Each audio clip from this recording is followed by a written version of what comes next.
We're live. We're a Bill O'Reilly fan right here. We'll do it live. So can we make our big announcement real quick? Should we wait till we're live on my channel? Oh, I thought we're live. It says we're live on YouTube. We're actually attempting to do live on both channels. Multi-streaming. Oh, shit. This is a simulcast. Backup. Wow, Super welcome to dangerous. 2016, everybody. Multi-streaming. Yeah. Oh, that was a different time. Oh, it was. You know that Giuliani thing is still going on. Was anybody else watching that all day? Guys, how is... Oh, no, I haven't watched that today. Dude, it's... I mean, he's... I think there's still 10 more witnesses to go last time I checked. I mean, it's pretty absurd that the media is not covering any of it, no matter what you believe. I mean, they're now having eyewitness after eyewitness after eyewitness come up and talk about some crooked shit.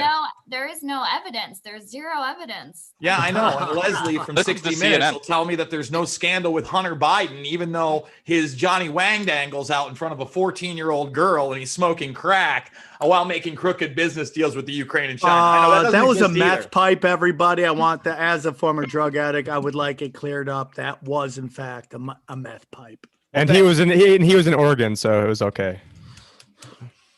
No, it's interesting. I mean, but is this all by design? That's the whole thing. Is this chaos? I mean, I just got done talking to Whitney Webb. If you really want to go black pill, talk to Whitney Webb. She'll put you in a nice place. And she was wonderful. It was a wonderful conversation. But like, they've been running simulations on this forever about just chaos and trying to get everybody to lose faith in the electoral system we have, which seems to be happening. But I also believe in humanity, and I think people are really getting over all of this. I think they're tired of it. I think they want, like, oh man, they're gonna riot. I think people are like, I'm not gonna riot, dude. I'm tired of it, man. Dude, okay, Matthew says I'm wrong, but it's possible. No, I think you're right, man. Okay. I think you're right. I think that people are overcoming it. I mean, in my community, people are basically saying, well, this is go back to normal. That's why they have to make you think that Biden won so that they can get the left to go bananas, because they really weren't going to get the right to go bananas. Look, the right isn't going bananas.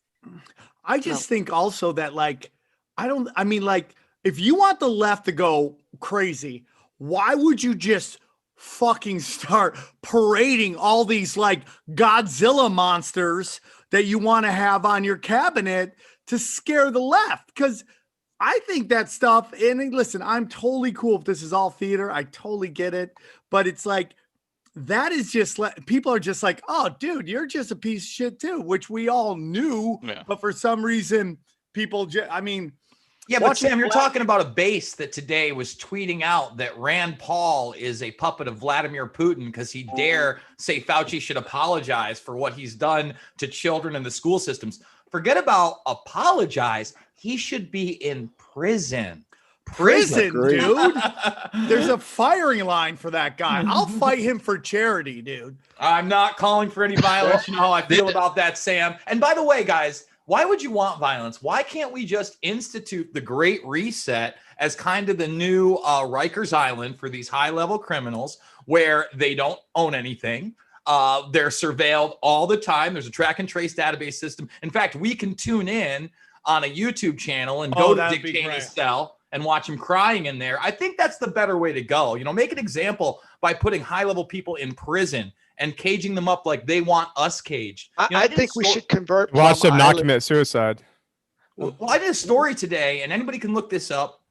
It was on CTV about a 90-year-old woman who is completely 100% healthy, and she hasn't been able to see her family for 9 months. And rather than be locked down and literally, when it first started, she was quarantined into her room for 2 weeks on top of that. So not only are you going to lunch where they're putting up plexiglass, you can't talk to the people in your home anymore, you can't talk to your family, but we put you in basically solitary for 2 weeks. This woman, because it's fashionable in Canada, actually decided to take her own life and had a medically induced suicide, 100% fine physically, in front of her family so she could be with her family one more time and not be isolated for them for however when they say it's okay.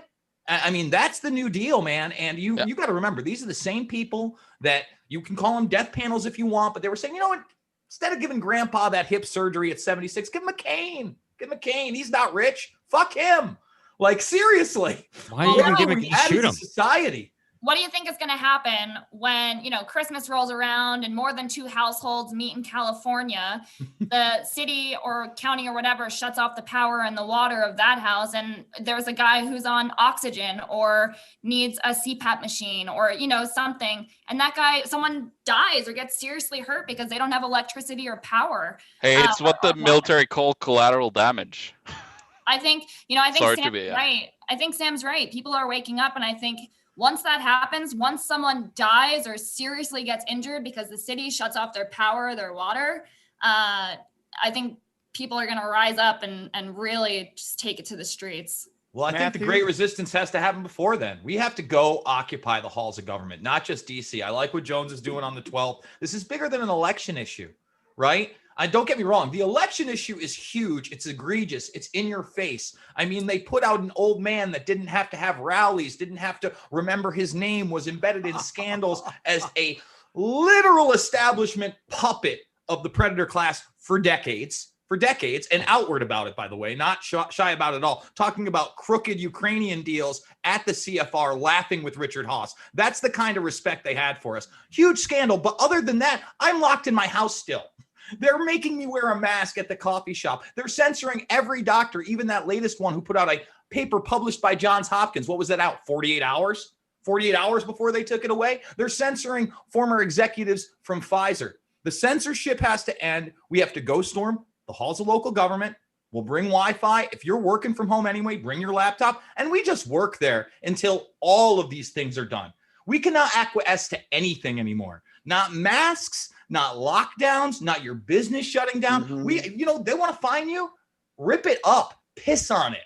Okay, don't show up to court. Make them arrest you. Make them be the forcible monsters that they are, because this is the new civil rights movement. And if you're not willing to take a baton or a hose or get drug out, I don't know that you really want freedom, whether that's in the United States of America or anywhere else in this world. So the great resistance has to combat the great reset, and we have to say no to everything. Matthew, I think are you on 2 different lines? Because I see you're down here too. Yeah, just in case I needed to share a screen. Now you're in 3. That's great. You're just man, I like that. Hey, do that again. Oh, that's great. I'm Jason now. Hey, did you guys hear the new rule that could allow for a gas and firing squads for use? I was just about to bring that up. What do you guys think about this? It's crazy. The Justice Department is literally going to expand execution methods, like firing squads for federal death row inmates.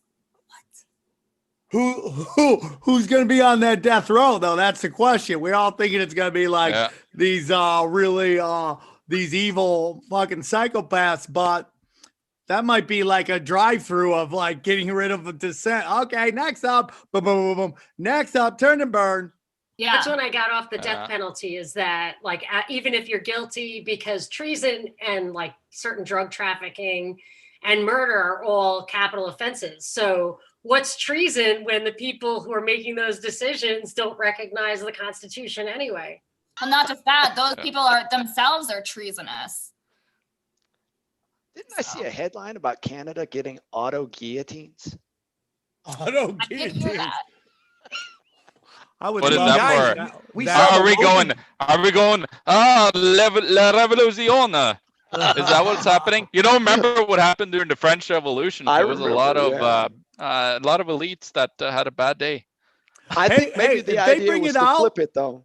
Yeah, if they bring it out, I think they'll wake people up, man. I don't want violence. I don't want violence to anybody, but our politicians aren't afraid of us, and that's the worst thing. There's no fear because there's no when was the last time an honest to God like elite got in trouble? I think it was like the Iran-Contra affair, and like they had a patsy for that, and maybe Scooter Libby, but that's about it.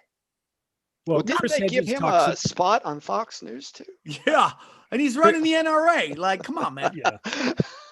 Chris Hedges talks about this, about how there was a scene. He wrote about the scene in his book from back in the 60s when Nixon is in the Oval Office with Kissinger, and they've put buses end to end all the way around surrounding the White House because there's people out there that are freaking out and they're about to, riot.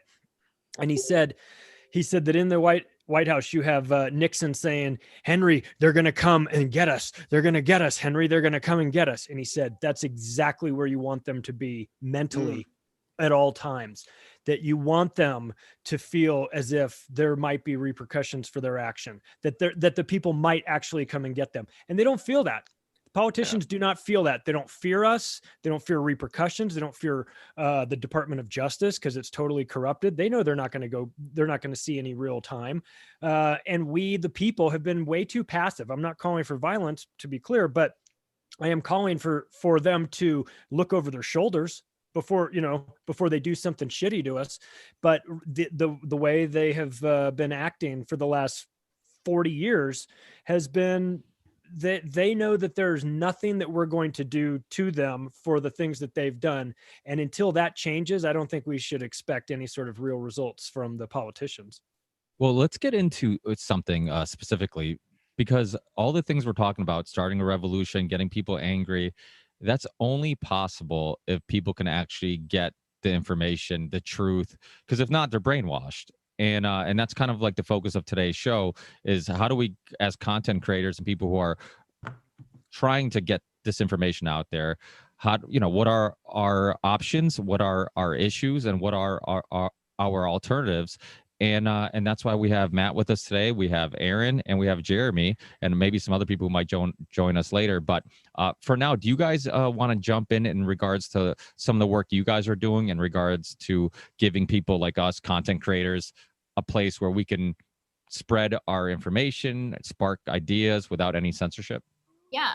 I mean, for us at Flote, creating a censorship resistant platform was super important to us. I mean, watching so many of you guys, I mean, good friends of ours, their incomes just slashed and people just being censored left and right. I mean, you can't even say take vitamin C on YouTube anymore. Coming onto Flote, like we really just wanted to give creators a way for them to monetize as much as they could and keep their monetization instead of giving YouTube 30%.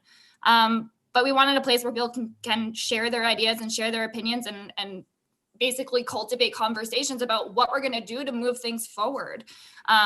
It's to keep using these legacy platforms it's like going back to an abuser.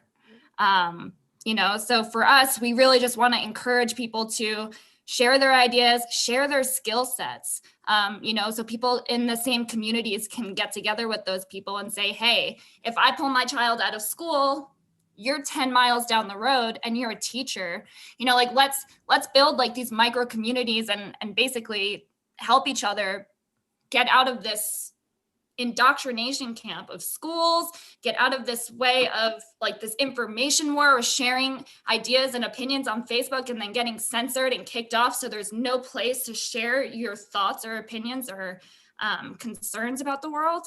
So I think, just getting onto platforms like LBRY, Odyssey, Flote, Gab, those are just so super important.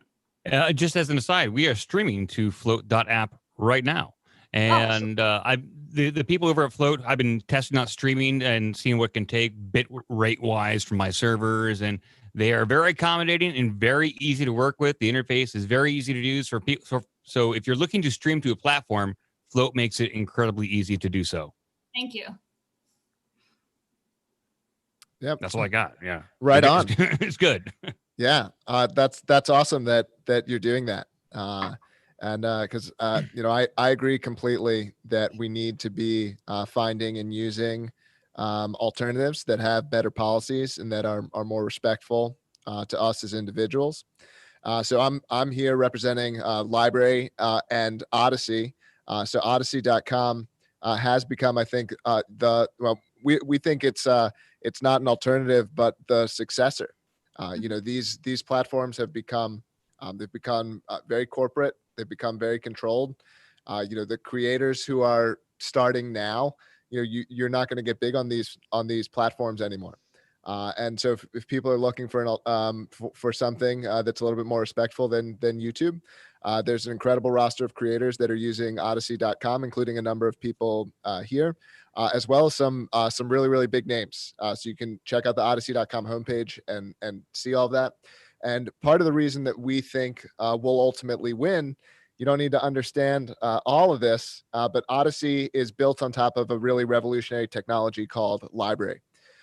And unlike pretty much everything else, certainly every other video platform, LBRY allows you to really have an unprecedented degree of ownership and control. We basically do to publishing what Bitcoin did to money. So I'm here, I've already heard things said tonight that, I wouldn't necessarily agree with, but that doesn't matter. You shouldn't need to agree with the people who build technology to be allowed to talk. And I agree. I feel that very strongly. And that's a big part of why we're doing what we do here at LBRY and Odyssey. And another way that we're going to win is these platforms. I feel like there's hundreds of social media alternatives out there, and none of them are working together. And I want to work with you, Jeremy. I want to build things. I want to build things, Flote and LBRY and Odyssey. Like, I want to take us to the moon. Like, I want to collaborate with all the platforms that are out there that are combating the censorship online. And so that's the way to work together. That's the way to win, is to work together and to collaborate and to create things that circumvent the way that things are going. Absolutely. Yeah, completely agreed. And we're very favorable towards that. Everything we do is open source. And even in terms of the things that we've built, we had several hundred people contribute to our software last year, and most of them didn't work at the company. And so I think that there are a lot of people out there who are, everyone here, right? We're all motivated. We all share this. We all share this idea that we need alternatives. And that's where my company is coming in to try to help all of you. We're content safe. What we do is provide media redistribution services. We're presently helping redistribute about 10 content creators to Flote, BitChute, LBRY, and a half a dozen other alt media platforms and social media platforms. That's huge. And I know it's one of the big complaints. I've been talking to content creators about this idea for a few years. One of their biggest complaints is, oh, great, we've got all these places we can take things to, but we don't have the time to do more than one or two. We'd rather be focused on creating our content. And what I did was visualize this, make it into a reality where we have a scaled architecture that we can redistribute to hundreds of platforms if they exist. Nice. What's the name of your platform? Content Safe. Content Safe. Okay. Content. Let's talk. Real quick. I also want to introduce Jaime from ROKFIN. I've been blessed to be working on ROKFIN, and I've had nothing but a wonderful experience there. And I think it's I love what they're doing there. They're a paywall service. Well, they have a paywall service that is like competitive with Patreon, and I would love to hear from Jaime and tell you, because I'm really thankful for and I know that a couple guys on here are on ROKFIN, and I know that they're very happy with it. And I'm like Paul Revere. I'm like yelling to anybody, get on multiple platforms. Patreon's great because that's where everyone goes, but you got Subscribestar, and ROKFIN, and I'm really happy with ROKFIN as a paywall site, and I think and Jaime, you can jump in here, but I believe it is I believe it's kind of like the Netflix model where you pay one fee for a bunch of paywalls, and I think that's fucking brilliant, man. And I tell all the guys here, I know ROKFIN wants big names there. I'm working with them as the other people are on the site to get bigger names on there, but also some of you guys in the alternative community who have a smaller following. I personally think ROKFIN is a great place for you to go, because I've seen people that have done Jimmy Dore's show, and they get on they get a big following because people know them from Jimmy Dore. So all the Jimmy Dore people start following them there. And I think Jamie's got a great idea, and I love everybody's platforms. And I would love to be on all of them. I think Matthew's idea is fucking great and probably is a game changer that will help us push back. But, you know, I'd love to hear from Thanks, Jaime too.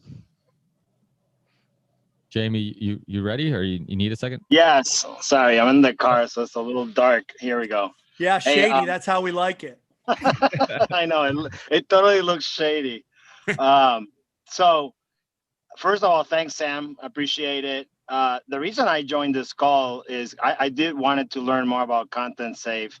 I agree that that's a feature that's been asked by some of our creators. So I wanted to kind of hear the high level, and if there's interest, then I would take it offline with him and see how we can integrate I would love that, dude. Some of his technology into ours. So that's the reason that I joined. Now, the last thing I'll say is I don't really like the word alternative platform. We're building a billion-dollar platform. We're not here to be an alternative to anything. We're here to be the leader on monetization of content. So I know in this world, in the alternative world, the main goal for a lot of people is to put the truth out there, and I love that. For us, we're not just politics or conspiracy or whatever. We have actually most of our content is on sports. So our main goal is that when a creator joins, that they're able to monetize the content better than anywhere else. And yeah, that's pretty much it. That's all I'll say. But yeah, originally let me back that up, Jaime, because without Jaime and them contacting me, I think not even a year ago, right? Somewhere maybe about 12 months ago, somewhere in there, and saying, hey, this was a platform that I could actually monetize my content. Now I've been demonetized completely on YouTube for 8+ months. This platform is the only reason I was able to move to Iowa. This is the only reason I have money in the bank account right now for any kind of an emergency. And it is an ingenious platform in the sense that, number one, it's great that Flote lets you go live. BitChute still doesn't. They have that.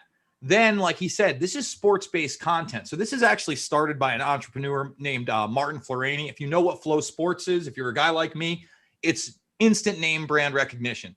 Number two, people like Ben Askren, people like Duke Rufus, people big in mixed martial arts, niche things like wrestling, not pro wrestling, but actually high school and collegiate wrestling are huge there as well.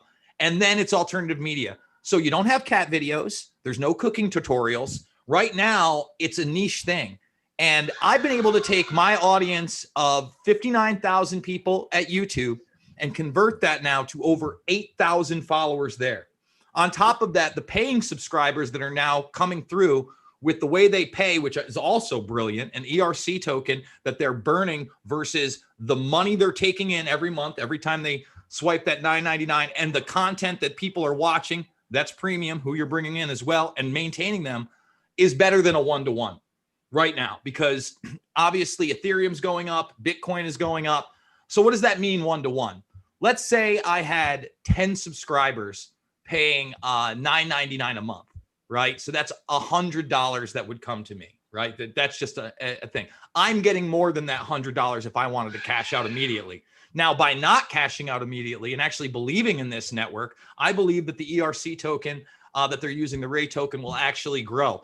It's highly different than what, I've talked to the guys at Minds, and don't get me wrong, all these alternative platforms, like you said, are great, and you shouldn't call them alternatives, but this one is based in actual currency. It's happening now, and it's not just for everybody to come in. So I'm just telling anybody out there right now that does have an audience that is worried about being completely deplatformed on YouTube, like I am, that wants to, and you can put everything out for free too. Like, I want to make that very clear as well. It's not like you're forced to monetize your content. It's just overall an amazing platform. And Jaime, thank you so much, man, because I wouldn't be sitting at this desk at this nice studio, with my family upstairs screaming and hollering without you. Yeah, I just wanted to chime in. We're not, Odyssey is not exactly in the membership class, but it does offer CPMs that are comparative or higher than YouTube, also paid in cryptocurrency. All the platforms here all have super strengths, and they're very important. And I love that, Erin was like, I want to work with Jeremy. I think that's important, because I think that we need to spread our content everywhere.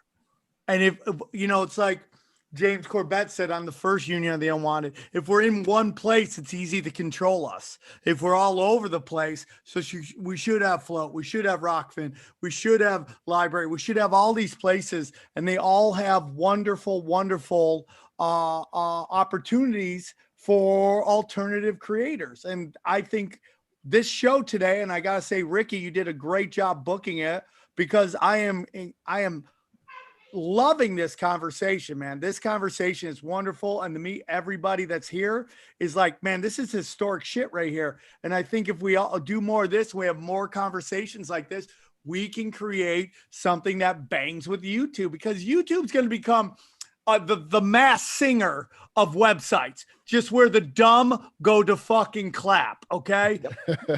That's right. Yeah. Right. So, Yeah. I mean, we got like what the people we have here today, we are all blessed to be talking to them, and they're talking about their platforms, and Matthew with his system is a game changer. So the three websites here, and Matthew, this is historic, and I'm very thankful that Ricky put you all together.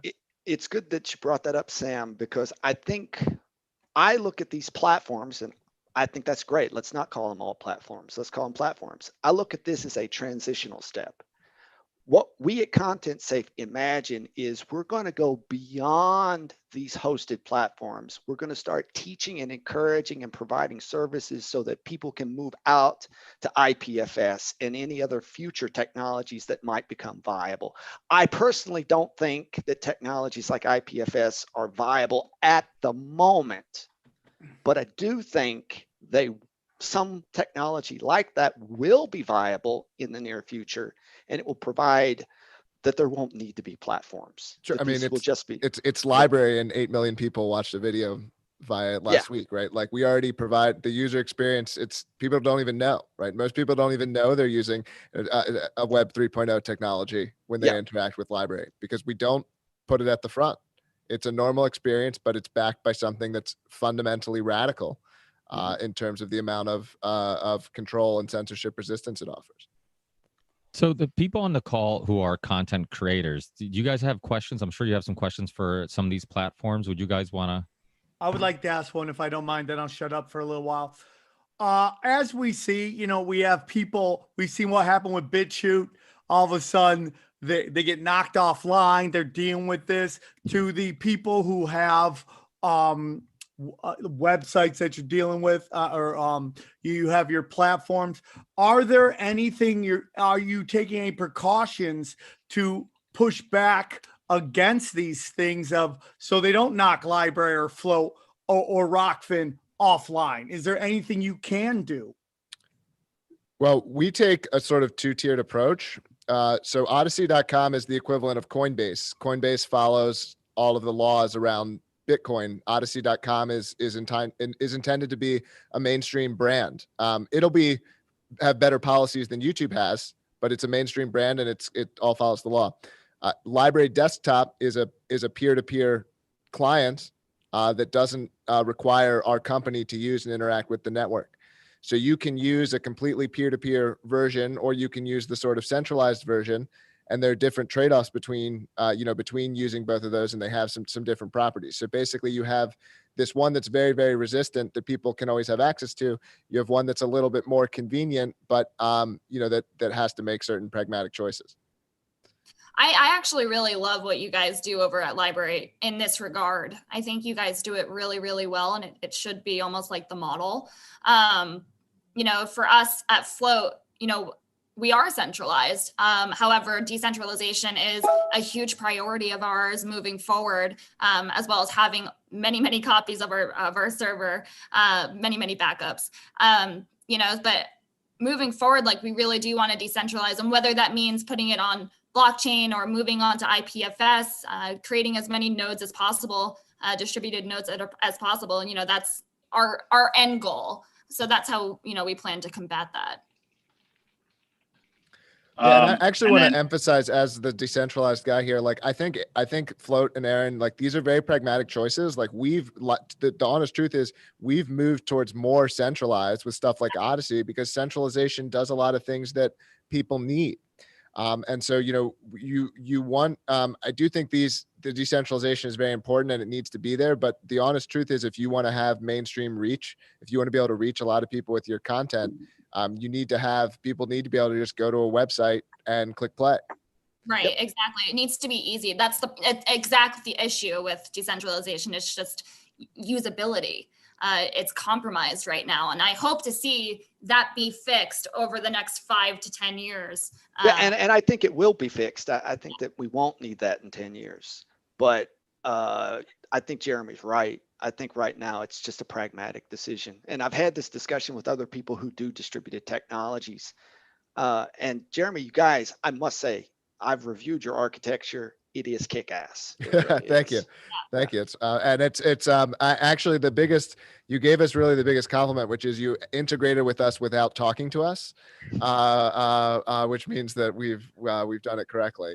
Yeah, though I would love to have a discussion with you guys offline, because there are certain things that could reduce maybe some obstacles that we run into. Yeah, for sure. And I'm a big supporter of what you guys are doing as well. Our whole thing is, we're not, everyone else's strategy is like, we want to secure you and then we want to like lock you away. We want to trap you, right? And that's the opposite of our approach. We're not trying to trap everyone. So we love we love all kinds of different integrations and collaborations. And I guess this brings to light one other topic. I don't know if we want to do it now or not, but one thing I've noticed, and I think you guys do a pretty good job about this, and that is search. Search in these platforms is a problem, and it's something that needs to be kind of addressed. Like, look at BitChute search. Yeah. BitChute search is not quite there yet. In general, actually, the discovery in general, to even broaden it, which includes search, but also things like recommendations, machine learning, training, which we also algorithms. plan to do as well. We're planning maybe 2022 integrating our own recommendation engine that would go cross-platform. In fact, sorry to interrupt you there, Jeremy, but I hope some of you who are closer to my age might remember Metacrawler. Multi sort of search engine thing. Yeah, we're actually got that in the works to build a Metacrawler across the different platforms. So that's something that I really would like to see happen as well. Cool. I've been wanting to do a social media roundtable for months now. I just haven't had the time to put it all together. But I would love to just kind of create our own little social media roundtable where we meet privately or publicly or whatever, and we just discuss how we can integrate and help one another. In fact, Erin, I've got some ideas I'd like to throw over your way that I've been doing work for some people in different industries for business social networks, and we might share some ideas. Let's do it. Maybe something to shift the discussion a little bit. A lot of the problem is not just technological. It's not just product. It's social. It's expressive. It's communicative. How can we all do a better job, making people aware of the problems that the traditional platforms have, giving people the tools to move. Part of what makes it hard is like people are very established. That is part of why these platforms become so entrenched, is like they have this weight to them, and it's hard to step out and it's hard to step away. How can we do a better job in this area?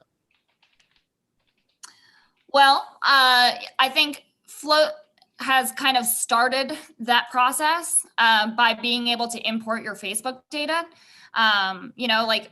It's the most difficult thing, as you mentioned, to pull people away from these platforms because their families are on there. That's where their content has lived for over 10 plus years. And it's just too exhausting to go and save each individual photo and video and blah, blah, blah, blah, blah.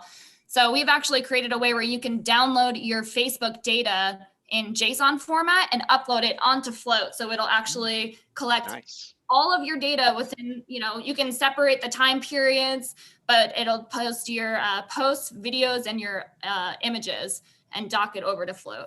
So I think that's a good way to at least, say, hey, listen, if you don't want to sit there and waste hours saving content from Facebook and then uploading it on the other platforms, just download your data and do it all in one fell swoop. So that's the start, at least for us. But, it's just, I think honestly, I think Facebook is doing our job for us. And they're censoring stupid content, just like stupid little conversations, jokes people make. I think Kingsley was joking around with a friend, and he just wrote like, "Oh, I'll cut you." And Facebook's like, "Oh, I gotta stop you right there. Can't say that." Like stupid shit, man. So I think they're honestly doing our work for us in that regard. I don't know about you, but my Facebook feed is all about, hey, what's the alternative of the week? Where are we going to go? Like, oh, I'm on Gab. Oh, I'm on Parler. Oh, I'm on Library. It's just like a mass freaking exodus. So I think people are done. They've had it. They may be done. I'm a creator. I do a little programming here and there in Python. So technologically, I can wrap my head around some of what you guys are doing.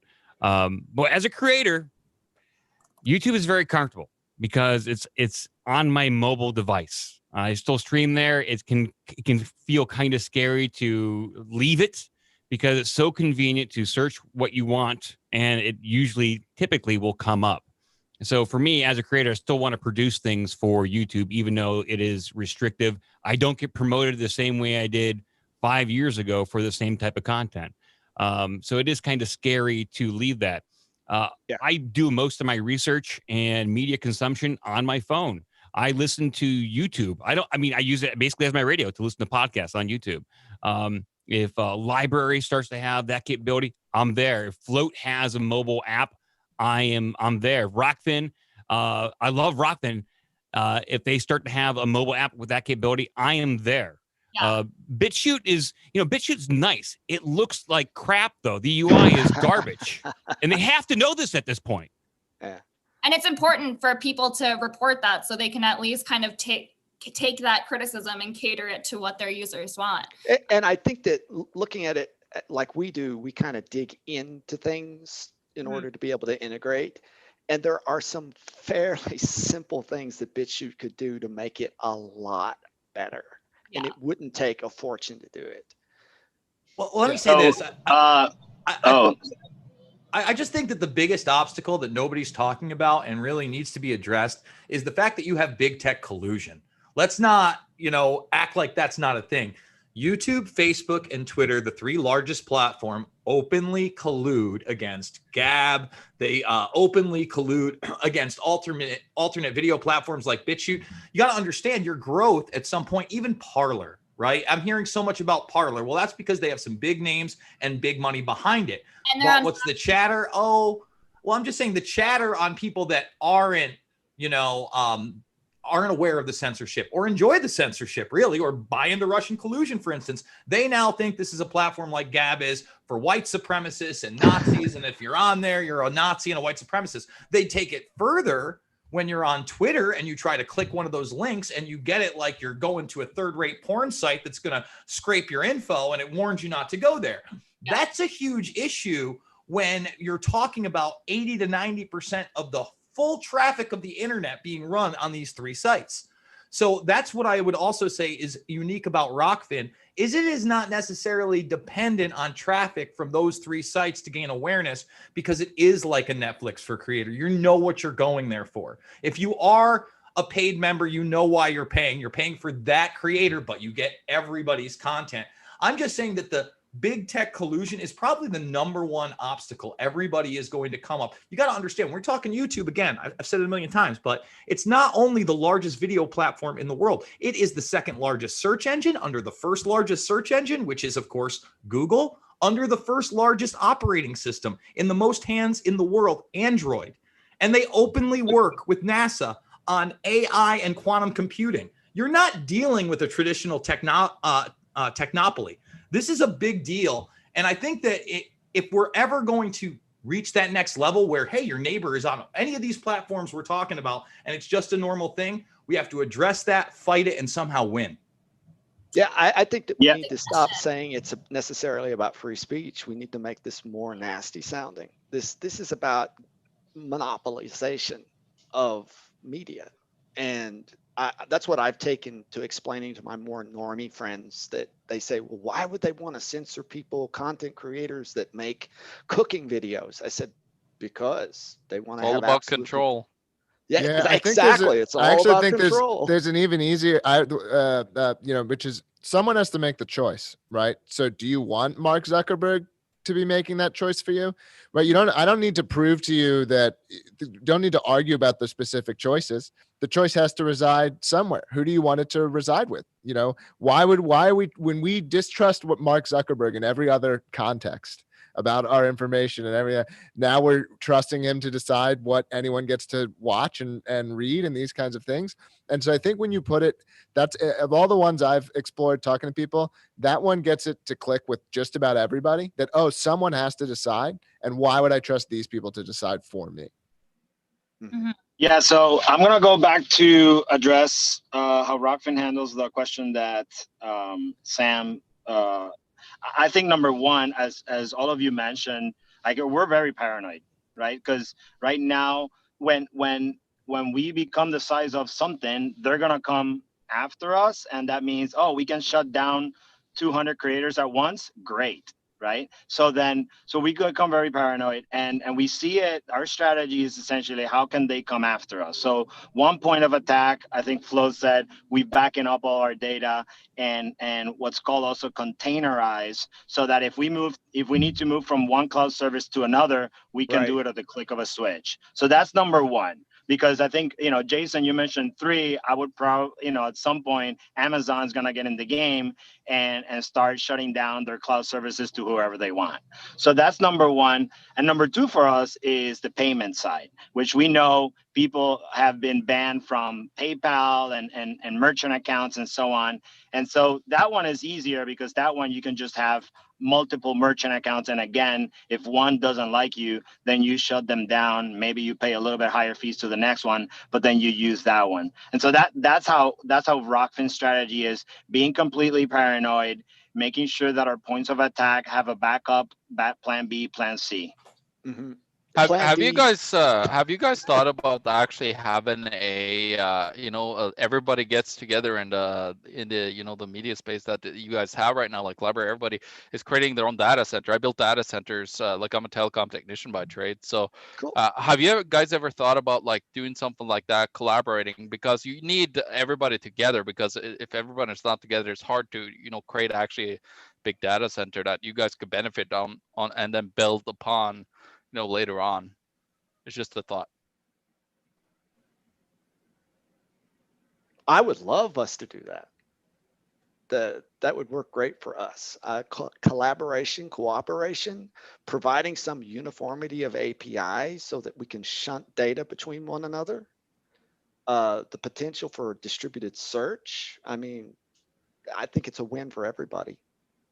I mean, that's kind of, I don't know about sharing data per se, but the reason I joined this call was to see what these guys have and understand it more, and maybe look more into it tomorrow, and then have some conversations, because collaboration is key in getting stronger, as you mentioned, but it's also getting better quicker, right? So if they have a technology, sure, I'm sure like our engineers can build it, but if they can continue doing something else that's more important to our core features and their core feature is one feature that our creators have requested, then why not? Why would we spend time on that when we can collaborate on that? Yeah, it works the same for the content creator as well as the platform. If we can provide you with something that eases you to focus on your primary mission, that's what we're here for. We don't intend to be a media platform. Mm-hmm.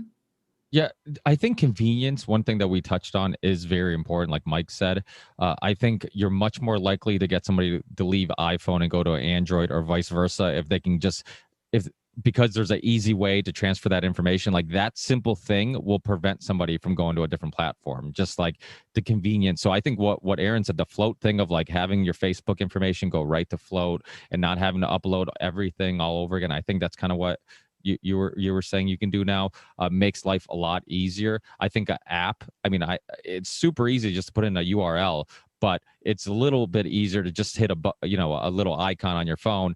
And people are lazy. We find the path of least resistance. So if we can cut a corner, we will. And I think the YouTube thing does have the convenience on their side, but I think to be the devil's advocate, the convenience isn't going to be as important as the fact that you can't find anything anymore on YouTube, nothing interesting. And it's getting to the point where like people like myself who research and been researching for a long time, and everybody else on this call, you could go down some rabbit holes on YouTube and using Google or whatnot. Now you can't find anything. I mean, you can't even find the content creators who are on this call on YouTube or Google, even if you, in many cases, put in the exact title of the show.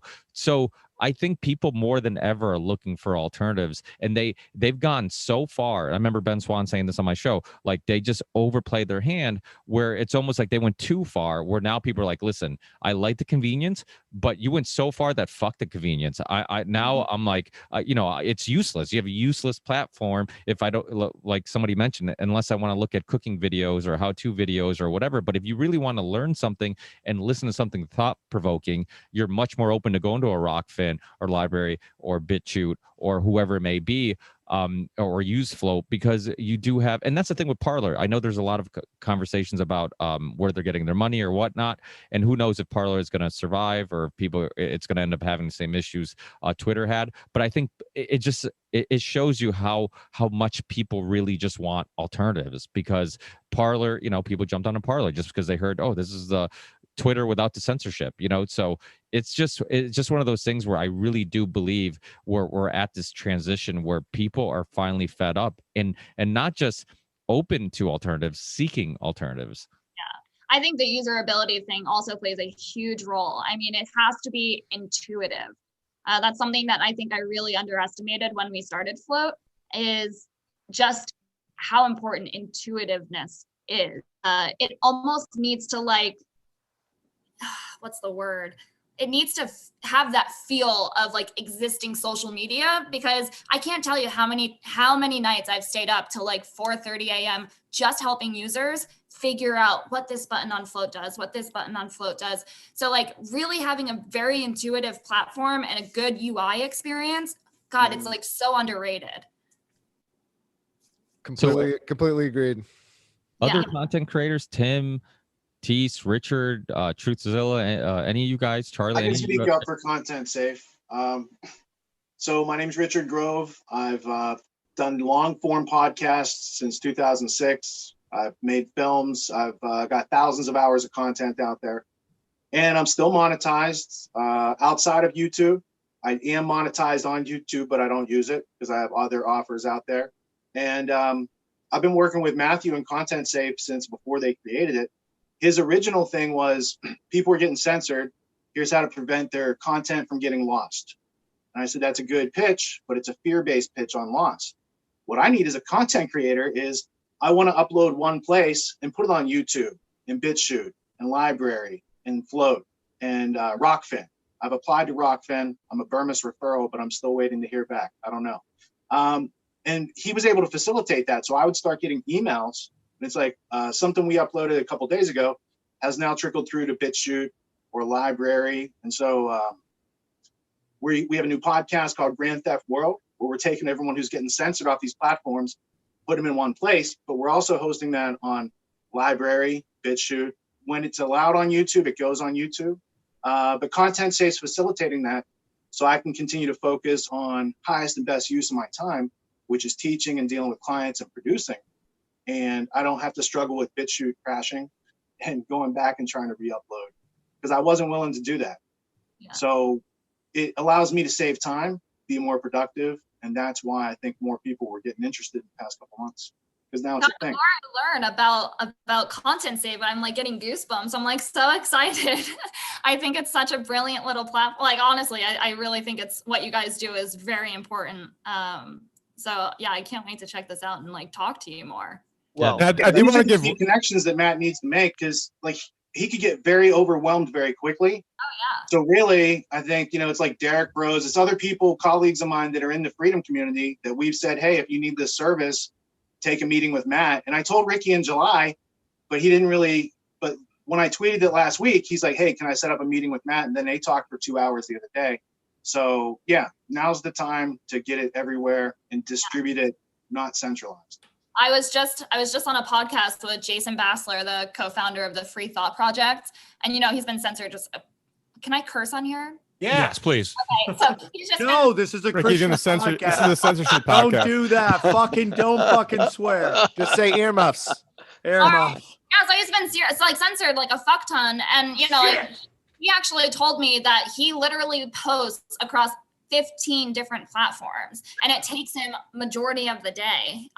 You know, so it's like, God, a platform like that will help you do it and do it for you and make sure your content stays safe. And it's very, very contentsafe.co.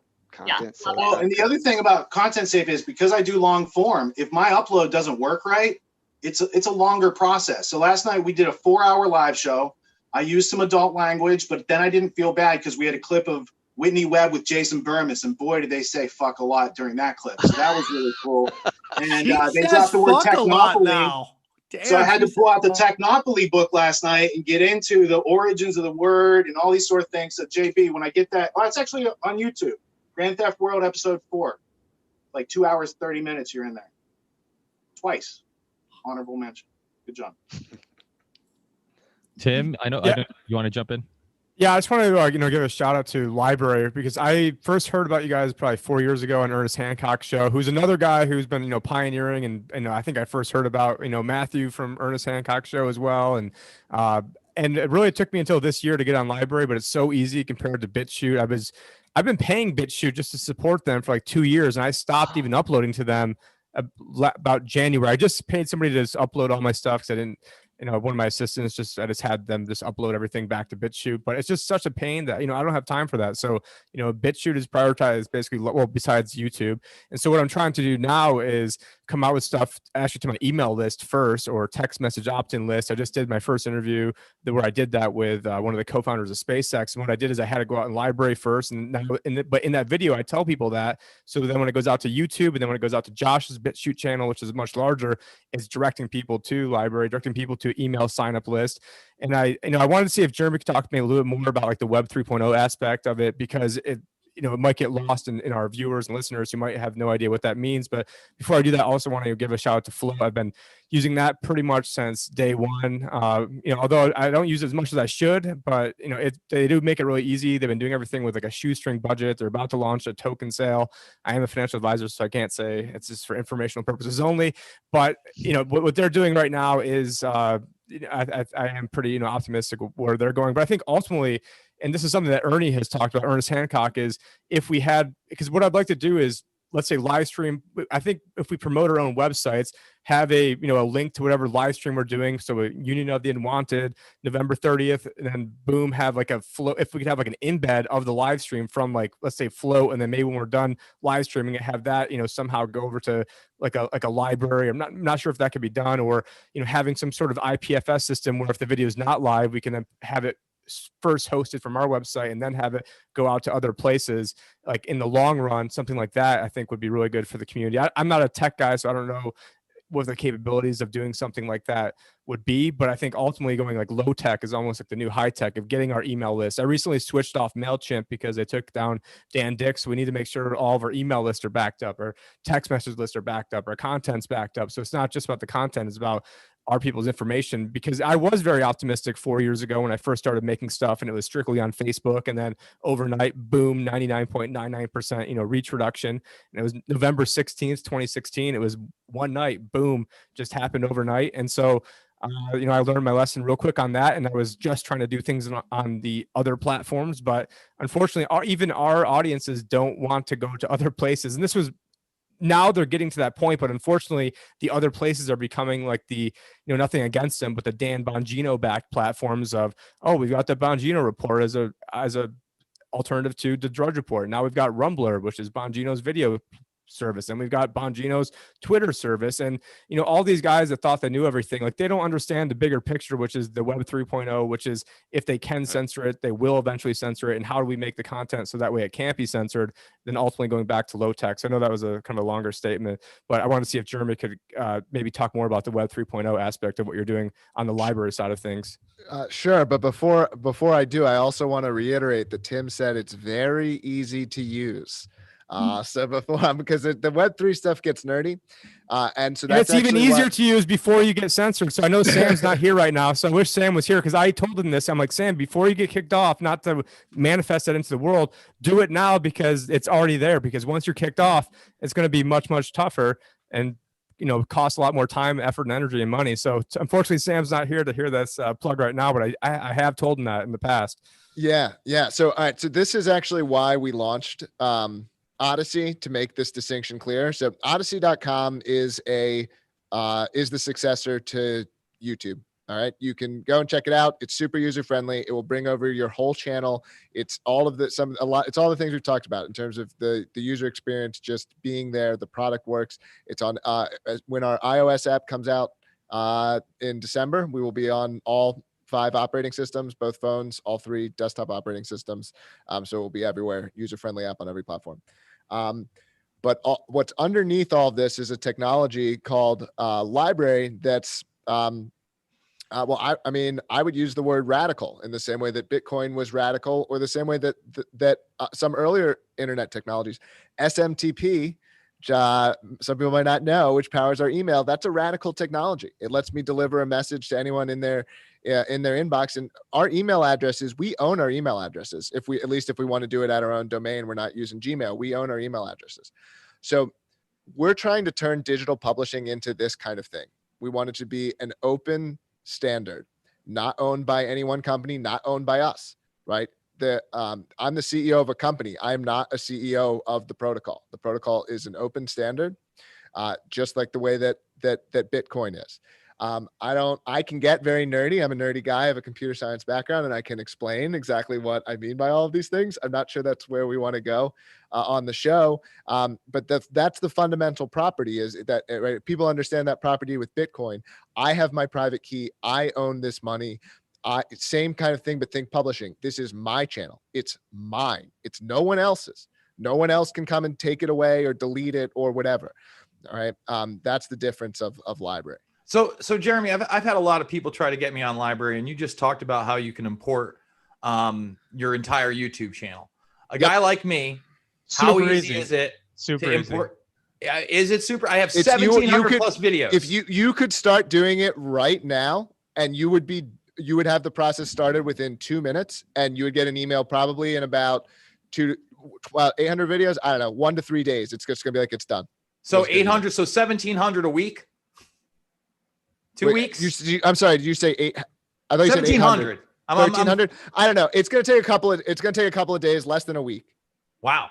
Okay. Yeah. All right, man. Well, you have nothing to lose, because you just click a button and it just The process will be initiated. The process will be initiated in 2 minutes, and you'll get an email like every step of the way. It'll be like, the thing is starting, the thing is done. That's why I was telling Sam that you want to do this before you get kicked off, because if you get kicked off YouTube, then it's going to be a real pain in the butt to get your content over. But here, anything you put up on YouTube automatically goes to LBRY, and it's just, or Odyssey. So it actually goes to both. So if you post on LBRY, it then also goes to Odyssey as well. And it's that was my question. So well, LBRY is this underlying network. You could think of it as something like the federated web, if you're familiar with that kind of stuff. So LBRY is this underlying network. It's an open standard. It's similar to IPFS, if you know IPFS, although IPFS is not oriented towards discovery and following publishers and these kinds of things, which LBRY very much is. But from a data infrastructure perspective, it's similar. Yeah, because that's selling me on it for sure. I got to get in there. Yeah, that's kind of what got my attention with what Matthew was doing at Content Safe. Was like Richard said, like, I want to spend more time podcasting, researching, doing, creating content, and not uploading on each individual platform. So, and then once I think when Rich first told me about it, I didn't really get what the hell he was talking about. Maybe it sounded too good to be true in July. So I'm like, what the hell is he talking about?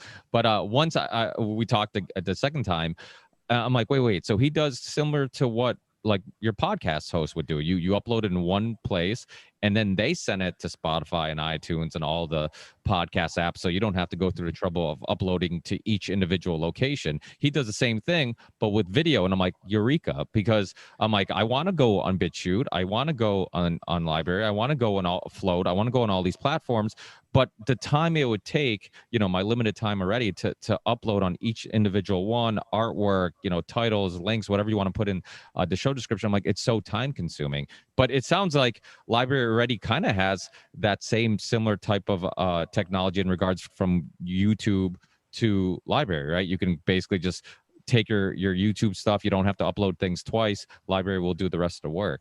That's right. We will.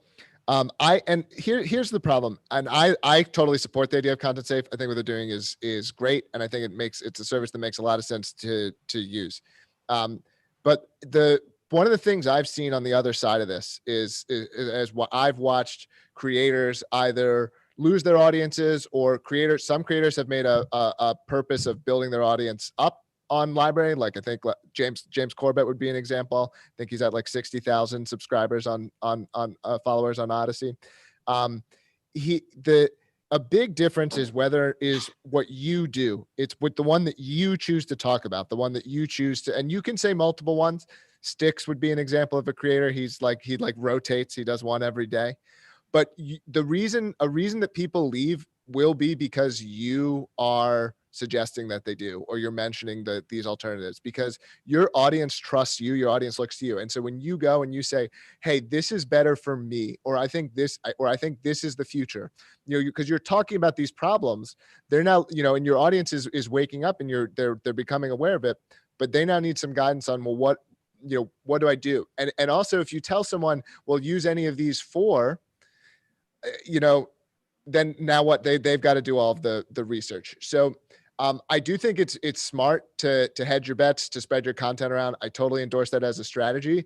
But if your audience is looking to get somewhere else, like, you kind of do need to offer some guidance and say, hey, like, I'm going to be on these other ones, but like, this is the one that, this is the one that I think is, I'm suggesting this one. It makes it, more people will come over if you say try X than if you say try X, Y, Z, or W, Yeah, I got a question.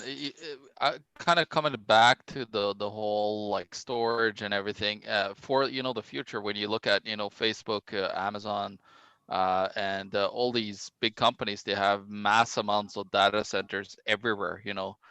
They're spread out everywhere. What is the plans for future, and how are you going to protect your content from rogue cloud platforms and so on, if you're using them to be able to protect it? And yeah, on our side, one thing we're planning to offer in the near term is offline storage to all of our content creators. So both hard disk or tape drive backups, we can do those to whatever level of redundancy anyone wants to do.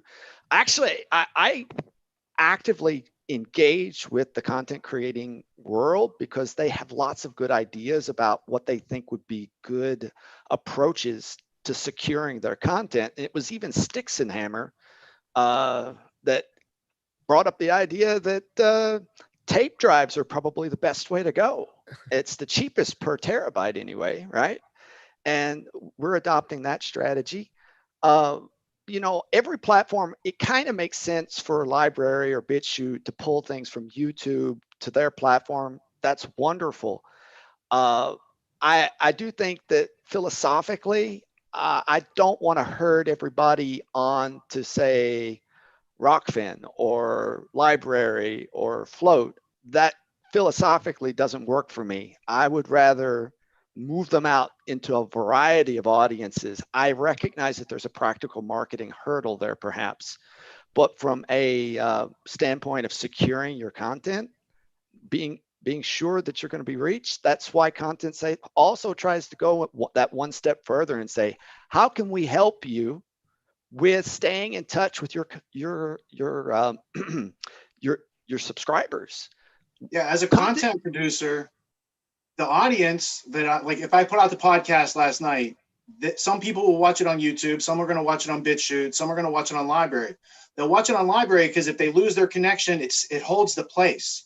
They might watch it on BitChute because they could fast forward 10 seconds at a time, these sort of things. So I just try to give options so that the audience has, wherever they like to watch it, there's an outpost that we're publishing to. As I said, like there's so many platforms out there now. I mean, hundreds. And so the thing with us is, you know, we are a bunch of different social medias mixed into one. You know, like we have so many different capabilities, and it's difficult to tell people like, oh, we're a YouTube competitor. We also have like a crypto Patreon model. You know, like it's very confusing. People are just like, what are you? You know, to everybody's point, something that we actually did on Flote, which is my favorite feature, and it's so small and minute. But if you actually go on a Flote profile, you can look in the header, and there are clickable little icons.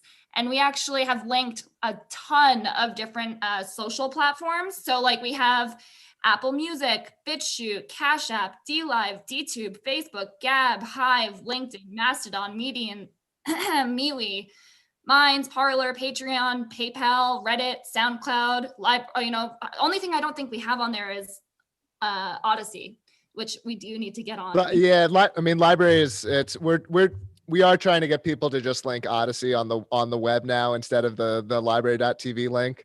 But you know, I'll add that. I'll get it on my dev priority list this week. You don't need to do both. Just replace the library link. But I love that it kind of just gives everyone, you know, like your social channels on your profile right in your header. So it's like the first thing that you see, and all you have to do is just click this link and it brings you to your Odyssey, this link and it brings you to your YouTube. It's such a small little feature, but I feel like it has such a big impact because it kind of collectively just puts all of your data and all of your accounts in one place where people can easily find your content.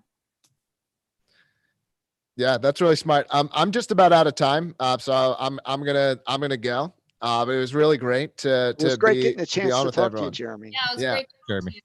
And our team is very open. We're very available. So if you have questions, you're welcome to follow up with me personally, or anyone at our company. That's another thing we're trying to do differently, is there are real humans you can talk to around here. So cheers, and it's great to meet all of you, and it feels like we're really doing something here that can work. And so it's an encouraging call. Thanks, Jeremy. Thanks, Jeremy. Appreciate it. God bless you. We'll talk to you soon. Great Thanks, job. Jeremy. And just to say on the heels of what Jeremy just said, that I look at every single one of my content creators as being someone I want to know as much as possible. I want to understand what your problems are. I want to be able to offer to you solutions, ways to manage your problems. That's the way I look at business in general. I have businesses other than Content Safe. This is not my primary thing. So, but it is my passion. So I want to be able to get to know all of you that come on board. Same.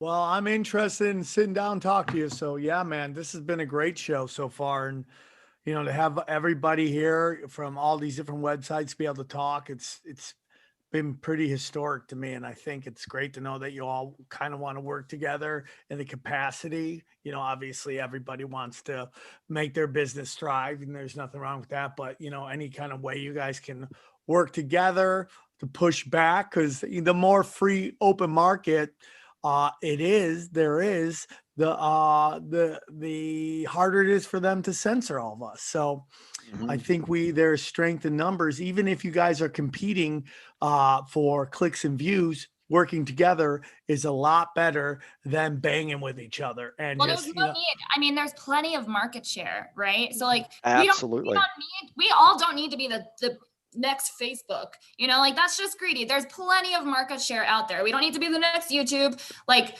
we just need to be able to be a place, be a beacon of hope in these really dark times where people can, you know, we all have different features and different things that we offer. So let the people like really just go to different platforms. We'll help each other as much as we can and kind of co-market each other.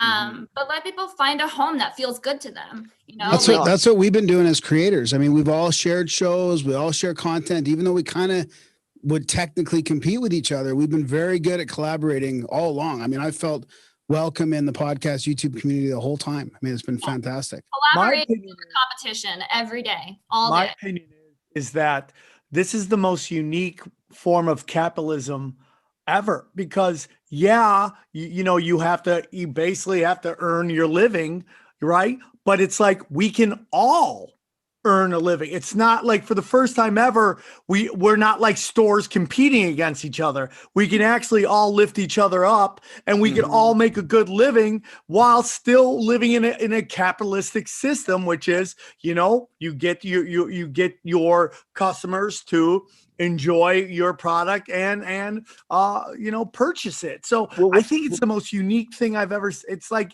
nothing ever before. Yeah, it's true capitalism. Right. I'm going to talk to what Matthew spoke about, I don't know, a half hour ago, about building a search engine across all the different kind of platforms, if that's even possible. One of the things why I liked YouTube initially was that it allowed small creators to get promoted through its recommendation algorithm, which they had since tweaked to oblivion, where it's impossible for that to ever happen again. So if it's possible to create a new recommendation algorithm, I know it's possible that actually works, that we can use. Awesome. That's why TikTok is so successful right now, is because it has that old recommendation algorithm that YouTube once has, and it's been hacked to oblivion at this point. Well, it's all about data, man. It's all about data, indexing, and algorithms. A lot of this stuff is open source academic work. It's on GitHub. It's on GitLab. We can avail of this stuff, and we can aggregate data. Right now, the data is freely flowing. I mean, I'll help you. Right? Sure. And by the way, the new architecture is pure Python. So, hey, I'm on board. Hey, I love it. But let me just say this too about recommendations and algorithms, because you guys just talked about it being true capitalism. No, it's fucking not. No, it is not. It is not even fucking close to true capitalism if they can come out and brag on CNN that they've reduced my traffic by 80%. Yeah, but what I mean by that, Jaime, is that I don't have to win and you have to lose. It's I get that part of it. But you do understand that YouTube last week on the 18th decided that even if they demonetize me, they can monetize my content and steal all my money, right? That's not true capitalism. They've actually put that into play in their terms of service, that if you're not a partner program, they can still monetize your content. Now, let me say this. That's technology that is enslaving us through censorship. ROKFIN, to me, is the technology that is empowering us through telling my audience about this. So they may not have all the algorithms built down, but they can see that my audience actually watches my stuff, that I am gaining subscribers, etc. And they're helping me out by putting out emails to people that are on that platform to watch my stuff. I love that. Live. I love that. I think that's huge. I can't thank them enough. No one's doing that for me at big tech. Google would piss in my mouth sooner. Trust me. It would never happen. Hey, so we're all into weird shit. Yeah, library also does that, which is great. So awesome. Yeah, it's fantastic feature. But I'm just saying, Jaime, why don't you explain to people why your platform is going to work? Because I don't think people understand that small time approach of finding niche audiences and bringing them in slowly. I think there's a lot to be said for that. Because we're creator focused. Mainly what that means is, I said it, right? Our mission is to be the best place to monetize content. And to do that, who needs to get paid the best is the creator. You guys are the suppliers of the content. Without you, there's no network. And the problem that digital networks have basically squeezed creators is that when network effects take hold, meaning that they get stronger and stronger as more people join the platform, and therefore it becomes a better product. What happens is that their gains are exponential while the creator gains are linear, and that keeps getting the gap getting bigger and bigger as the network grows. So by us mainly having the creators be part of the growth of the network, that's one of the big reasons why when you joined, the Ray token was, 30 cents, and the platform basically grew like fivefold in a few months, and now you see that the price of the token is over $1, and you had the option to say, I could cash out at 30 cents, or I could cash out at more than $1. And so that's the payment side. Like, if you're happy, you're getting paid, then we can build features around, making your experience better. But also, I think Flote mentioned not forgetting the user experience, right? Like, the user experience has to be intact for us. The funnel of how people join and then pay is very important. We're looking at that every single day. The experience of watching videos, listening to podcasts, just giving user experience good. But the number one thing we did, when we started is, hey, let's make sure the economic model is solid for the creators, because if they're happy, they'll invite their friends, and their friends will invite their friends, and they're part of the growth of the network. Absolutely. That's why you got to get Richard Andrew Grove on there. Tragedy and Hope is a great site. If he's applied, Jaime, you got to get him in there tomorrow, man. He's a big gat. They're good over there. Okay. All right. All right.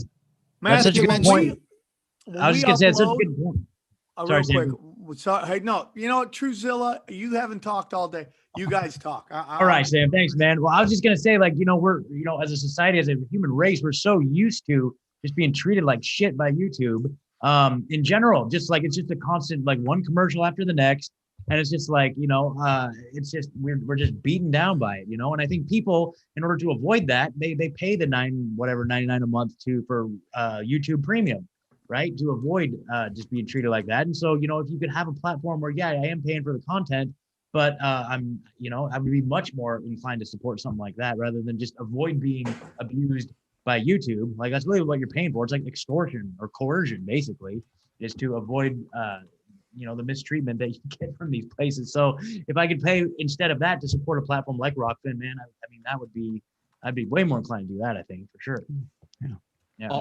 Also, another question for Jaime is, so a lot of us, we post our audio or whatnot all over the place on, I was going to iTunes, mention that, Spotify, all that stuff. If you're a specifically like an audio podcast, is there a place for you on ROKFIN? And also, if you do also do the video thing, but you post it everywhere, how does it work in regards to, like, okay, do I have to exclusively keep it at ROKFIN and not be able to post it anywhere else? How does that all work if you're, because like myself, I have a small presence on some of the video platforms, but it's not a huge presence. The majority of my listeners are listeners, they just listen to it on iTunes, Spotify, or whatnot. So would there be a way of doing both, or would we have to exclusively be on ROKFIN? So that's a great question. The answer is that creators do whatever they want to do. It's their content. We don't own any content. You want to put it in 10 different places, you can. We don't put rules on you to say, hey, you can't put that there. Once you're in, it's your content and you can do whatever you want. Now, we realize that to be the best place to monetize content, a subscription so far has worked really well. But there are people that want to put the free content. And good news is that probably late this week, we're going to launch tipping, which is kind of the equivalent of a super chat. So that's another way to monetize your content without necessarily being behind a paywall. But to answer your question, it's really the creator decides whether this piece of content goes behind the paywall, in front of the paywall, whether it goes into 10 different platforms or just on ROKFIN. It's really up to the creator, and they will test different strategies to monetize and see which one works best. So that's decided. It's not by us. And let me jump in really quick, because Whitney Webb has done a great job of doing everything you were just talking about, Ricky. So in other words, it's not just podcasts. Yes, there's a spot for podcasts there. So if you're just a podcaster, you can have your audio podcast. Video platform, obviously there. That's why I'm there. You can put articles in there. And then what else is nice is it kind of has a thread feature called a stack. So if you have a certain thing, so in other words, Mike Cernovich is on there, and Mike likes to sell a lot of his plans, right? So instead of being a Patreon subscriber to Mike, if you buy ROKFIN, you not only get my content, you get everybody's, but Mike will have one of his like power courses in a stack for you to go through. They've done a really good job. It's like a playlist. Yeah. Yes. Yeah. Okay. Yeah. I remember they were called stacks for a while, but you could put. They are stacks. We still call them stacks, but the equivalent of for you guys that are on YouTube is the equivalent of creating a playlist essentially. Yeah. Except for it doesn't necessarily have to be all video content. Now, what I've done there, which I think is also important, is I've started to do exclusives 11 a.m. Monday through Friday. So I go live there. I'm not live on any platform. I'm free for 24 plus hours. This is also what's nice about it. So I get my audience to come in. They come watch me. I decide what's a little too spicy for YouTube. I keep that there. I maybe cut 2 clips out or whatever, and I put that on YouTube. I premiere that stuff, but that lives there free for 24 hours. So I tell people, hey, go check this out. You can join us live. That brings people in to follow. Then after 24, 36 hours, I then put it behind the paywall of premium. So if you support me, you now get my archives. Now, some of that stuff is archived on YouTube, but not all of it. I did a 30+ minute broadcast today there that is going to live on ROKFIN. It's still free. So again, people have that motivation, because one of the other cool things about ROKFIN, guys, which is amazing, is that I have a huge email list without having a huge email list. What do I mean? Everybody that makes an account gives up their email. And if they signed on through you, you got that email too. They have unbelievable analytics. Jaime, you've put together the platform, my friend. I can't talk it up enough. But with that, let's say I get cut off of YouTube. Now I can start a MailChimp or whatever, and I can go to all those people that I know are somewhat interested in me. So it's not just clicking. The only thing I could think they could do better is maybe let me embed my player, and that would be awesome.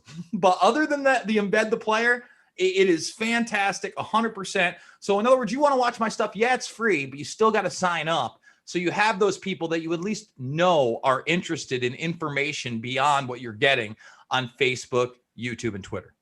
Yeah, that's great. Jaime. Sorry. Jaime, my big, I'm computer stupid. For somebody who lives on the internet, makes his living off the internet, I am dumb when it comes to all the, tech stuff. And I mean, I would love to start live streaming to ROKFIN, but that setup seems to be super difficult, or maybe it's just I don't understand it. We had some problems with it too. So, I mean, like there's certain ways, like on Patreon, right? I could start on like StreamYard and put a link that allows me to live stream straight to Patreon and nobody else can see it. I use YouTube, but there's other formats. And then I end up pulling the video off of YouTube because it's too racy. But do you think there's any chance of that that happening on Flote?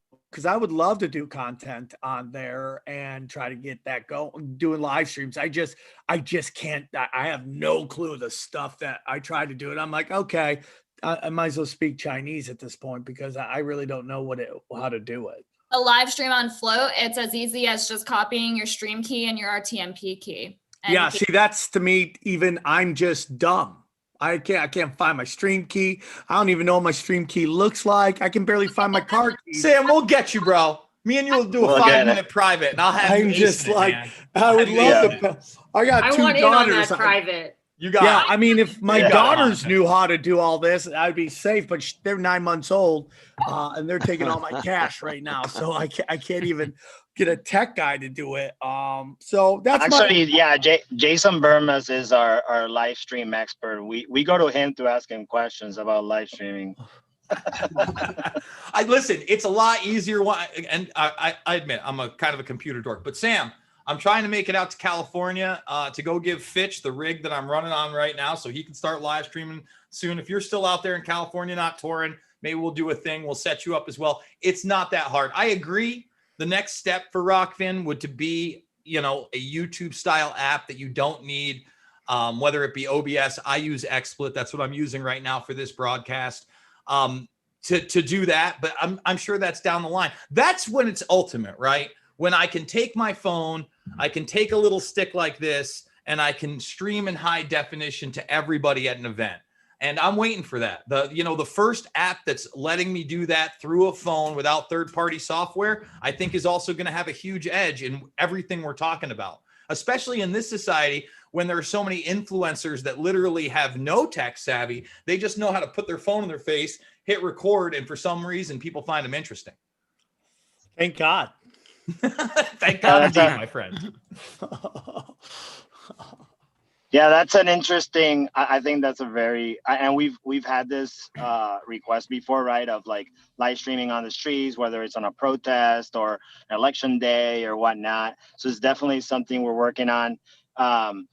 We focus right now on a lot of our big events are actually sports events. So before the event, we sit with these people, we make sure it's all good, that we're getting the right signal, we walk them through it, make sure they have good internet. That's the number one rule for live streaming. The creator needs to have good internet, and then the setup. But yeah, I think it's a great idea. But we'll walk you through it too. If not, we'll send you to Bermas and we'll help you figure it out. Hey, Graham, I know you had some questions also. Do you have any other questions, or did that kind of answer it a little bit? Or yeah, it was just the same thing you asked about audio. So it was kind of more not only for ROKFIN, but the other platforms, like distributing audio only for that. Like I agree with Mike. The YouTube app is so intuitively functional. It's hard to beat that for, I use it to listen to stuff as well, but I got to get myself off there personally. And we only use YouTube for the searching and for the few people that watch us live. So mainly everything is audio, similar probably to TruthZilla and Monica and Mike. Well, on Flote, you can upload like an MP4 file and just upload audio right to the news feed there. Yeah. Cool. That's it. Yep. That's as simple as that. so would that now, Jaime, would that or somebody else who's on ROKFIN might be able to answer this. Now, if you just basically post it everywhere, how would that affect your monetizing the work? Because aren't you basically not exclusive on ROKFIN? So why would you be able to participate in the monetizing of the content? Well, Ricky, think about what I do, right? So like, if you like my stuff, instead of just giving me a $10 super chat or paying me $10 once on Patreon, if you're paying me $10 a month, that means if you missed my show 3 times last week, I put that behind the paywall. They watch that. Now, let's say, I do the show with John Fitch also on ROKFIN. Somebody signs up through Fitch, and Fitch mentions mixed martial mindset, and they decide instead of watching it on YouTube and Twitter, because I can triple stream. I triple stream to ROKFIN, YouTube, and Twitter at the same exact time. I could probably quadruple stream without Restream.io. It's a rig that's $1,200 will do that for you, right? So if you watch that same thing behind a premium wall, it's also going to add towards the Ray tokens on there. And if you're subscribed, you have access to all those archives and the exclusives on top of it. So I put out all my stuff all over the place, and a lot of it is free. I want people to be able to watch that stuff and be like, awesome. There's creators out there like Richard Medhurst, who I'm a big fan of. I got to get on the show. You should get on this show, Ricky, who gives all of his stuff away for free. I'm trying to get Corbett on the ROKFIN. I have now for over a year, because you can do that. And I think that's good to his model. And if they want to support him, they can still pay $9.99 for Corbett. He just happens to tell you everything's for free and nothing's behind a paywall. I think it is the ultimate platform for you decide how much you want to monetize and how you want to do it. Because at the click of a button, your content is either free or it's not. You can decide at any moment to make something premium or free like that. It's yeah. So it's get it. Yeah. It's like Jason said, it's really up to the creator. In all honesty, if it's free, if it's free on ROKFIN, you are unable to monetize it. Now, later this week with tipping, people might be able to send you a super chat, whether it's a video, a live stream, or an article or whatnot. But as of right now, it's just a strategy of monetization, right? So if everything that you put on Patreon, for example, you put it everywhere else, what's the carrot that's gonna entice somebody to subscribe? There isn't much, right? But if you give bonus content or whatever, then that's the carrot. So it's just really a creator strategy on best to monetize content. What Jason described is his strategy, right? Some other people have different strategies. Some other people have, I make this one show sidebar that is exclusively to ROKFIN. Some people have, I think the Vagabond is starting a series around a specific topic that is exclusive to ROKFIN, but everything else that he produces, it's free on ROKFIN. So, short answer to your question is a strategy that, Jason's been on the platform for a while now, so he's tinkered with different strategy, and he's found one that works for him, and he has grown since he started doing that strategy.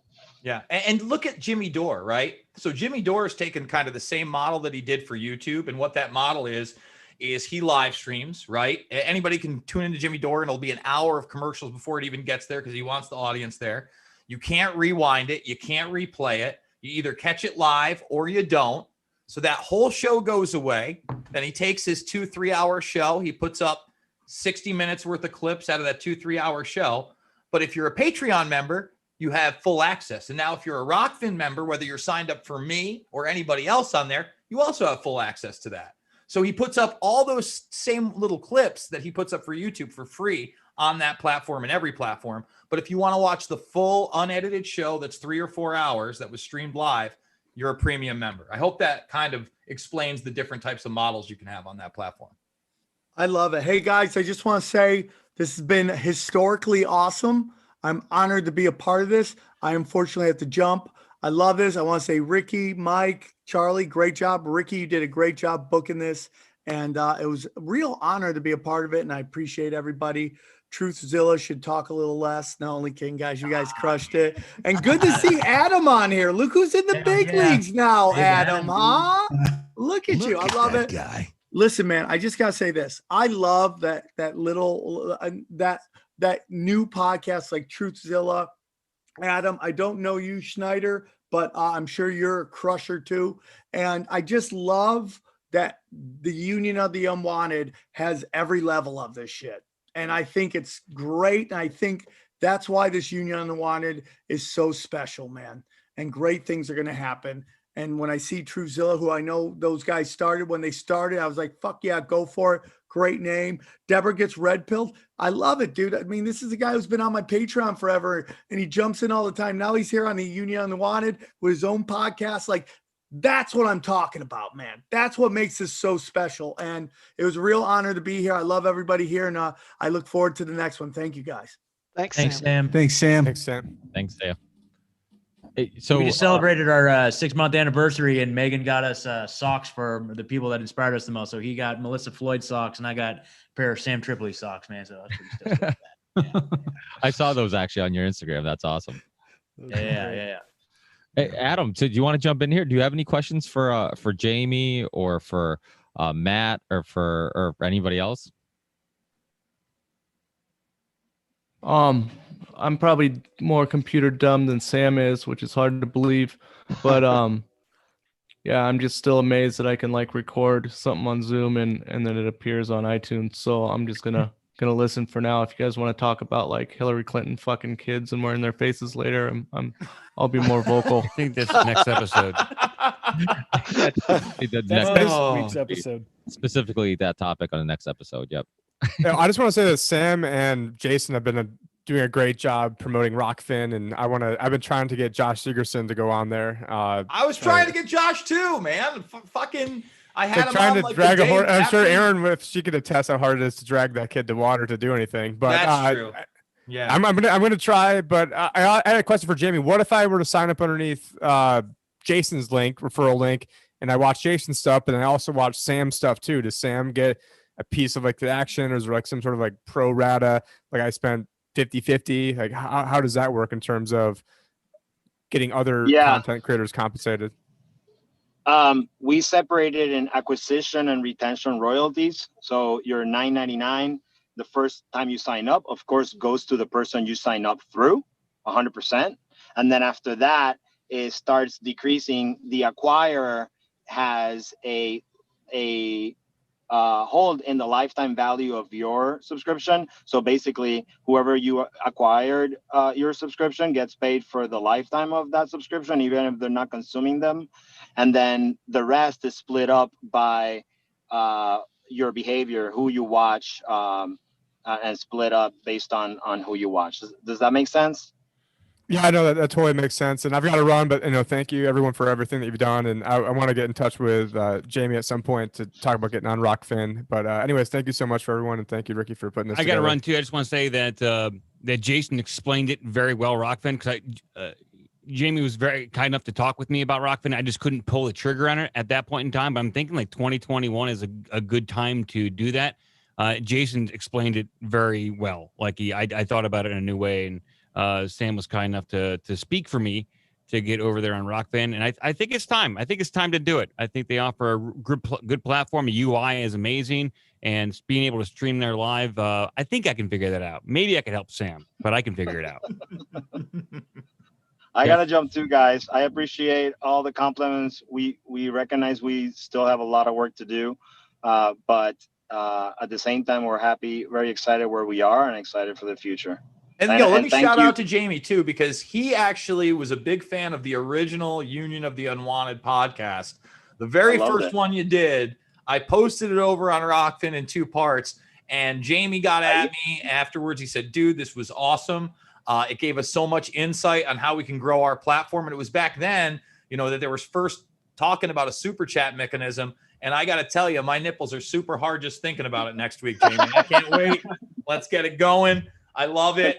And keep it up, brother. So we got a fan on the podcast. I love it. Awesome. Yeah. No, yeah. I definitely joined that Union they wanted looking for, hey, what are these guys talking about? What do they need? That's definitely the best product research I've done. That's awesome. Yeah. I mean, that's the idea of this show, is kind of just bring people together and just, cross-pollinating and helping each other and creating a community. And I'm a fan. I mean, I've talked to all you guys, I've talked to Kinsley, I've talked to Jaime, I've talked to Matthew, I've talked to all these alternative platforms except BitChute, so fuck them. I'm kidding. But it is one of those things where like I'm so hopeful for the future, because like you guys actually care about the content and the creators and see the censorship issue as an issue also. So like it's helpful for us to be like, okay, like the person behind the platform or the person behind, creating this or making the decisions actually does, they care, and in some cases are fans of the content creators. So, I think it's awesome. It makes me feel much more willing to want to go help the platforms and invest in the platforms and promote the platforms. I hope that this show helps promote some of the platforms and maybe even answer some questions that some listeners have about these platforms before they jumped over. So, I'm just doing my part in helping. I just got to stop promoting and actually join the platforms now. Well, let's mention them one more time. So we had Odyssey on, as ODYSEE.com. And you have contentsafe.co. We also have ROKFIN.com on, and Flote.app. FLOTE. Yep. .app. Hey, I got a quick question for Jaime if he's still here. I can't see if he's still here. I'm still here. All right. So I'm still in the queue. And if you have to evaluate my content, the best sample is from last night, grandtheftworld.com. And it's episode 4. And if you like what you see and you want that type of live streaming content with references and footnotes, then I'm interested. Email me again. Like 5 times to say it. Email me again. And email me directly at creators@rokfin.com. I'll just do a Twitter to both you guys. There you go. Oh yeah. I'll tweet you both in. Too. Yeah, I'll tweet you both in. Jamie's been super responsive about that. We just got Jaime Deluxe on the platform. We got to get Jaime Deluxe on. We've had Jaime Deluxe on this once. Yeah. We just can't get him and you and Whitney Webb, because then there's too many F-bombs. We just have to minimize. Hey guys, I appreciate the time. Later, Jaime. Thanks again, brother. Jamie, thanks for the time. Hey, Jaime, we'll be in touch. I got to run too, guys. I have just a very overzealous puppy here who is chewing on Thanks, Erin. See ya. Thanks, Erin. Anybody else want to? I think we're winding down the show anyway, so that's all good. Mr. Snyder, it was a good meeting. Mr. Robison, anybody want to? Any last thoughts and any feedback on? Well, it's a real education for me, because I went to the Sam Tripoli Technical Institute and graduated with full honors. So I know nothing. So this is just a big eye-opening experience for me. I mean, I'm familiar with the platforms, but as far as how they all work and what differentiates one from the other is something that I'm really not clear on. And I'm sure there are a lot of people out there like me that are able to listen to this, and then they'll be able to make decisions on where they want to be. And maybe they want to be everywhere. Maybe the plan is be everywhere so that it's impossible for them to take you down. And so thanks guys, everyone that came on and gave these detailed explanations about how the technology works. We're at a real pivotal time. You know, they're trying to silence anybody that's talking about really important things for obvious reasons. So it's sort of a now or never proposition for us as far as getting this information out. Well said, Charlie. Oh, thank you. Mr. Snyder, nothing, huh? You're not gonna say something? I don't know, man. I mean, like, it's one of those things where I was just enjoying kind of like listening to everyone else talk about it, because my perspective on it comes from a very different background, which is like filmmaking. And filmmaking, you don't get censored so much as you never get anything but censored. And so to give you an example of kind of like what that's like, take the MPAA, one of their, the people on their advisory board who appeals NC-17 rating decisions, that's a priest. So you have like, religion looming over the censorship model as it applies to what rating something does or does not get. If you want to be included, say you have a film that comes out and you want someone to give a film review, it has to premiere at certain venues within a certain like city or municipality in order to qualify for whether or not it makes it into the paper. So censorship, in my perspective, coming out of my world, it's something that's like an integral part of creating a social environment that then paves the way to festivals, which themselves are gatekeepers as well. So it's really interesting to hear all of it from like a completely different realm, because we know that these big tech kind of entities were farted out by DARPA in a very broken way, almost by design, such that there was a very brief window of time wherein we were able to avoid censorship, and now that's closing. So it's really interesting to see all of this come out of that closing door. Have you seen this film is not yet rated, just because you were talking about the censorship and the MPAA? I have seen it. Yeah. Big fan of that film. Can't recommend it enough. I actually interviewed Kirby Dick back in the day as well. I encourage people to check it out. That's the last thing I'll say on this Union of the Unwanted. You know, something else I should state is that we've got in the works coming up soon our own podcast show called Deplatformed. And I'd really like to have some of you guys on there, especially talking about censorship historically. I think that would be a great topic to talk about for an hour or two. Awesome. Fantastic. Yeah. And then Love to be on Adam Red Pilled. Deborah Gets Red Pilled. Adam is from Deborah Gets Red Pilled. So definitely check out that podcast. We've actually discussed it. I think you owe TruthZilla some money, because I'm kidding. Because they gave you a shout out on one of these shows. And then obviously Richard Grove, new show. You want to let people know where they can get that? It's awesome. He actually, all of us might eventually be on that show at some point, because he talks about what the alternative media is discussing, and he takes clips from everybody's shows and talks about it, and gives everybody some props, which is awesome. I wanted a one-stop shop where I could go and find all my favorite creators, because they're all getting scattered to the wind. So everybody from Corbett to Ricky to Bermas, Whitney Webb, Derek Bros, Mark Passio, all on one page, grandtheftworld.com. And then weekly, we do a podcast. So there's a chronological news feed of everyone's productions for the week. So you just can go through there. Luke Radowski. But we take like the top 10%. Here's the most prolific stories of the week. And we break it down in the podcast and add additional references to what those fine creators already do. So Jason, last night in one of the clips, he mentioned technopoly. So we got into technocracy at a totalitarian level becomes technopoly, broke out the sources and references to educate the audience so that they can talk about it at a realistic level. So it's Freedom United at Grand Theft World. Awesome. And definitely check out Conspiracy Synergy, right? That you're still obviously working on that, and you want to let people know where you can get that. I've broken it into two parts. The first part will be done in like a couple of weeks. I'm going fucking insane. It's like, yeah. And is it conspiracysynergy.com or what's the? Yeah, it is. That's primarily the website, and it's Adam over at Debra Gets Red Pill. I have this is a segue question. Are you ever going to do an episode where you try and get her to explain something to somebody? because that's kind of one of the introductory kind of wheels of going through this world, is just trying to articulate any of this shit to somebody else. You know what I mean? Is that going to be an episode? I'm curious. Yeah. She has one friend who's like listening with an open mind. So I'm going to have her go back, and I'm going to have her on and have her do my job. And I'm just going to sit there and laugh. That's awesome. Yeah. It's such a fun show. I've been a guest on the show. It's such a great show. It's such a great concept. We had such a good time. And when I got done, I felt so bad. Poor Debra was like, oh, my head hurts. That was my favorite part about it. I'm about halfway through the episode. Man. People got to have to check that out. That is a great show. And TruthZilla, my friends at TruthZilla, I will see you in 2 days. Yeah. Can't wait, man. Yeah. I got to get out of here. Matthew, I'm curious about looking at the code repo.